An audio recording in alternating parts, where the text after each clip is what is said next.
All right, guys, so for today's Elevate at Home bodyweight workout, we have 30 seconds on, 30 seconds off. Now you're going to repeat a couple different movements, and you can do this 4 to 7 rounds. It just depends on your fitness level, it just depends on how much conditioning you have, but I really want you to challenge yourself to do as many rounds as you can before you feel like, all right, that was enough, I'm completely fatigued, that was an intense workout. So the 4 movements that we have will be a side plank rotation. So you'll do 30 seconds on your left, you'll rest for 30 seconds. You'll do 30 seconds on your right side, you'll rest for 30 seconds. Then we have a dynamic squat, as many as you can get for 30 seconds, followed by another rest. And then we finish with either a Hindu push-up, some sort of push-up variation, or the eccentric, just the lowering down phase of the push-up. That'll depend on your upper body and push-up strength.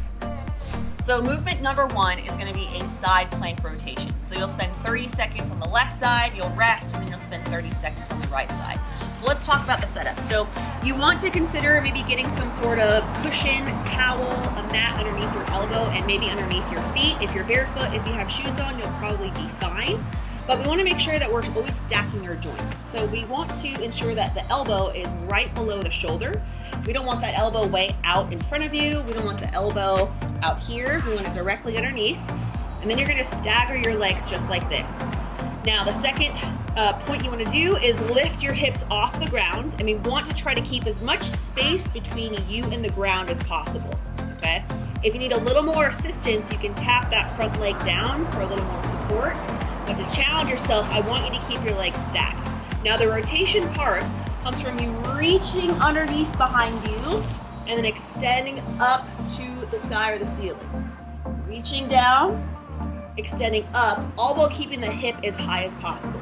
So you're going to do as many reps as you can, rotating, keeping that hip up for 30 seconds.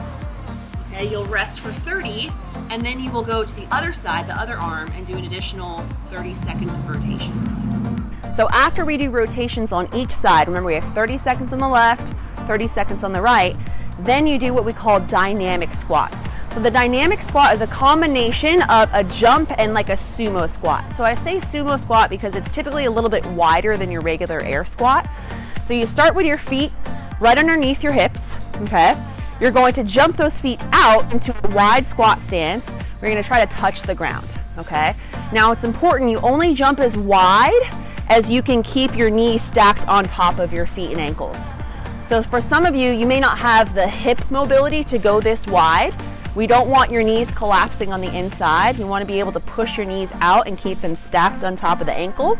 So from here, you're just going to get as low as you can, trying to touch the ground, and then you come back together. Okay, so I'll show you a couple reps. Down, down. All right, you're jumping wide, turning those toes out slightly, keeping those knees stacked on top of the ankles and coming back together. Again, as many reps as you can get in 30 seconds. So the last movement we have in this circuit is called a Hindu push-up. So the Hindu push-ups is going to be considered the hardest variation.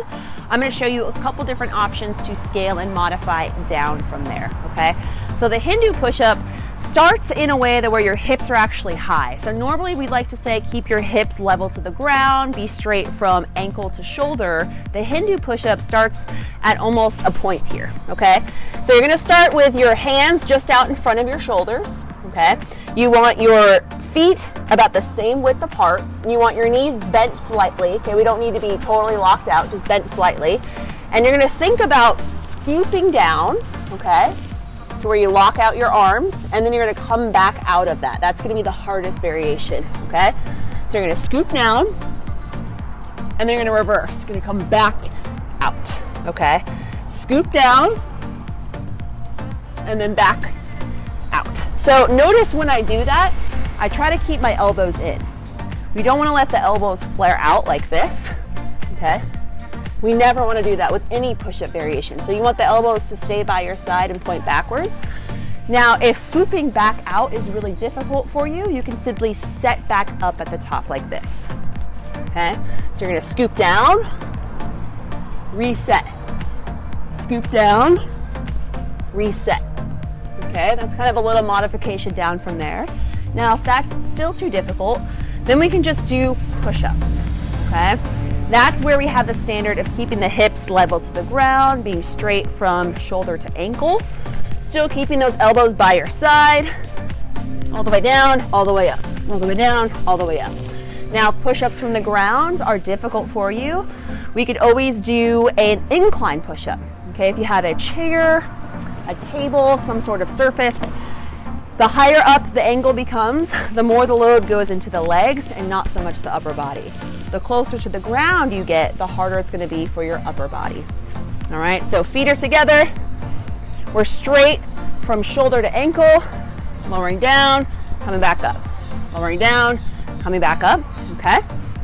And if that is not an option, we could always start at the top of the push-up and do what's called an eccentric. It's just the lowering down phase, and then you'll set yourself back up at the top. So you set up normally like a push-up. You're gonna lower yourself down, nice and slow, and then you're gonna reset. Push up through the knees off the ground, lower down. Push up from the knees, off the ground, lower down. Now you notice when I lower myself down, you don't wanna slink down going hips first and then chest. You want to lower your chest, your legs all at the same time, okay? This is what we want to avoid. All right, see how my hips are going first and then I'm slowly slinking down? We want to lower ourselves down as one unit. So again, like with all these movements, we have 30 seconds on, 30 seconds off. Do 4 rounds at least, building up to maybe 7 to 8 rounds.